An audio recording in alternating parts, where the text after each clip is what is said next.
Bharat today, Bharat का सच, हर भारतीय की आवाज। आप देख रहे हैं यार भारत टुडे पुणे से बड़ी खबर। पुणे देश में तेजी से बढ़ रहे ऑनलाइन बेटिंग, जुआ और फैंटेसी स्पोर्ट्स ऐप्स को लेकर गंभीर चिंता जताई गई है। इन प्लेटफॉर्म्स के कारण आर्थिक बर्बादी, मानसिक तनाव और आत्महत्या जैसे मामलों में बढ़ोतरी हो रही है। इसी को ध्यान में रखते हुए नागरिक सोशल फाउंडेशन पुणे ने इन ऐप्स पर कड़े कानूनी प्रतिबंध लगाने की मांग की है। संस्था के एडवोकेट सर्वेश मेहंदले ने एक प्रेस कॉन्फ्रेंस में जानकारी देते हुए बताया कि इस संबंध में महाराष्ट्र सरकार के साथ साथ केंद्र सरकार के गृह मंत्रालय और सूचना एवं प्रौद्योगिकी मंत्रालय को औपचारिक ज्ञापन सौंपा गया है।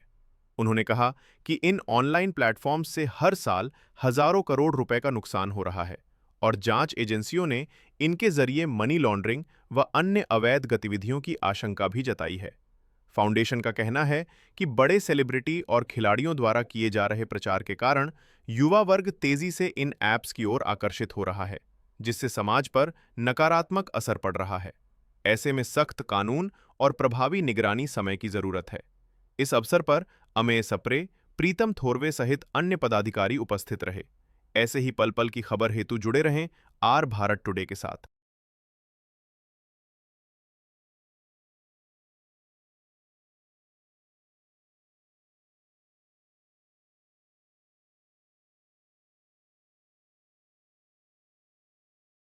सीए एडवोकेट सर्वेश मेहंदले, नागरिक सोशल फाउंडेशन पुणे की तरफ से हमारी ये डिमांड है महाराष्ट्र राज्य सरकार को और केंद्र सरकार को।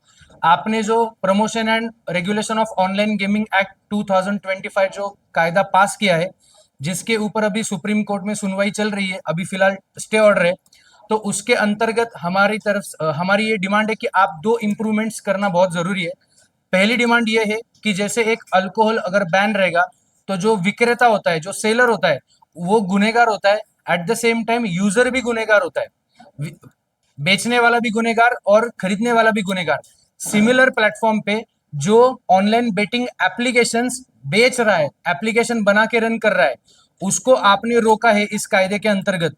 सिमिलरली आपने उसके यूजर को भी रोकना चाहिए, क्योंकि भारत में 22 करोड़ से ज्यादा ऑनलाइन बेटिंग एप्लीकेशन यूजर्स है। भारत का पॉपुलेशन है 140 करोड़ और 22 करोड़ लोगों ने ऐसे ऑनलाइन बेटिंग एप्लीकेशंस को अभी तक डाउनलोड किया है।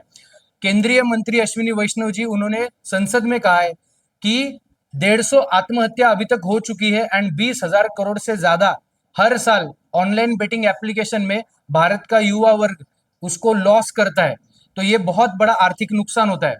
और हमारी जो दूसरी डिमांड है महाराष्ट्र राज्य सरकार से, वो ये है कि आपने साइबर क्राइम डिपार्टमेंट के अंडर आपने एक स्पेशल मॉनिटरिंग यूनिट बनाना चाहिए, जिसके अंदर टेक्नोलॉजी के जो एक्सपर्ट्स होते हैं, ये प्रॉक्सी सर्वर के द्वारा ये सारे बेटिंग एप्लीकेशन चलते हैं, उसको रोकने के लिए टेक्नोलॉजी जिनको पता है, जो इंजीनियर्स है, ऐसे लोगों को आपने हायर करना चाहिए, क्योंकि सामान्य व्यक्ति, सामान्य पुलिस अधिकारी को ये सिस्टम के बारे में नॉलेज होना ये मतलब पॉसिबल नहीं है। इसलिए आप एक स्पेशल मॉनिटरिंग यूनिट बनाओ। और दूसरी चीज, पिछले 4-5 सालों में ये जो सेलिब्रिटीज है, क्रिकेट सेलिब्रिटीज है, जिन्होंने अपने जर्सी पे ऐसे ऑनलाइन बेटिंग एप्लीकेशन का प्रमोशन किया है, जिनकी वजह से भारत के लाखों लोगों का आर्थिक नुकसान हुआ है, तो ऐसे सेलिब्रिटीज को महाराष्ट्र सरकार ने विनंती करनी चाहिए कि आपने अभी जैसे नो स्मोकिंग का कैंपेनिंग चलता है, वैसे आपने अभी एंटी बेटिंग का कैंपेनिंग रन करो और बेटिंग एप्लीकेशन यूज मत करो, गैम्बलिंग मत करो। इससे आपका युवा आपका जो आयु होता है वो बर्बाद हो सकता है, आपका घर बर्बाद हो सकता है। ऐसे कैंपेनिंग में यही सेलिब्रिटीज लोगों को काम में लाना चाहिए, ऐसी हमने महाराष्ट्र सरकार से विनंती की है। धन्यवाद।